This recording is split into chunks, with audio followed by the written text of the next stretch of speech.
அதிமுகவும் பாஜகவும் கூட்டணிக்கு அழைப்பு விடுத்து வரும் நிலையில் தாவேகாவின் முதலமைச்சர் வேட்பாளர் விஜய்தான் என அக்கட்சியின் சிறப்பு பொதுக்குழுவில் தீர்மானம் நிறைவேற்றப்பட்டுள்ளது.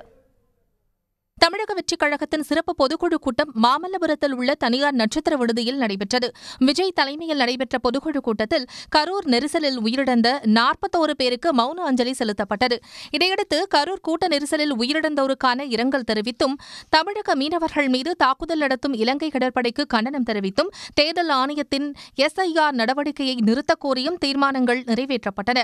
தொடர்ந்து சட்டமன்ற தேர்தல் கூட்டணி குறித்து முடிவெடுக்கும் அதிகாரத்தை விஜய்க்கு வழங்குவது என்றும், மக்கள் விரும்பும் முதல்வர் வேட்பாளர் விஜய் தலைமையில் தேர்தலை சந்திப்பது என்றும் தீர்மானம் நிறைவேற்றப்பட்டுள்ளது. இதன் மூலம் விஜயை முதலமைச்சர் வேட்பாளராக ஏற்கும் கட்சிகளுடன் தான் கூட்டணி என அக்கட்சி திட்டவட்டமாக தெரிவித்துள்ளது.